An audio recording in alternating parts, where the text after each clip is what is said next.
আজ বানাবো সম্পূর্ণ নিরামিষ দোকানের মতন ভেজিটেবল চপ। নমস্কার, আমি দেবরানী। দেখতে থাকুন পুরো ভিডিওটি।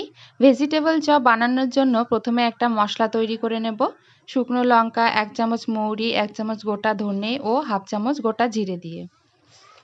চপের জন্য পরিমাণ মতন বিট ও গাজর গ্রেট করে নিয়েছি। এখন চপ বানানোর জন্য একটা ব্যাটার তৈরি করে নেব। 2 চামচ কর্নফ্লাওয়ার ও 2 চামচ ময়দা ও পরিমাণ মতো নুন দিয়ে। রেসিপি নিরামিষ হওয়ার জন্য ব্যাটারে কোনো ডিমের ব্যবহার করছি না। এবারে একটু আদা ও কাঁচা লঙ্কা থেতো করে নিচ্ছি। চপের জন্য যে আলু সেদ্ধ করে নিয়েছিলাম তাও ম্যাশ করে নিচ্ছি।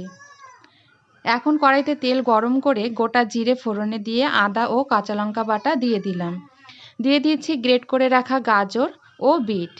পরিমাণ মতো নুন, হলুদ, গোলমরিচ ও বিট নুন দিয়ে দিলাম।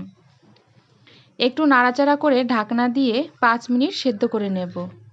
এবারে সেদ্ধ করে রাখা আলু দিয়ে ভালো মতন মিশিয়ে নিয়ে দিয়ে দেব ভাজা বাদাম, ধনেপাতা কুচি, আগে থেকে যে মশলা তৈরি করে নিয়ে রেখেছিলাম তাও দিয়ে দিচ্ছি।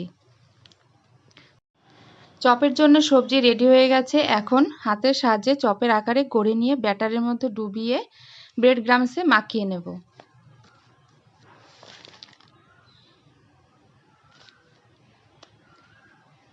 তারপর কড়াইতে তেল গরম করে হাই টু মিডিয়াম ফ্লেমে ভেজে নেব।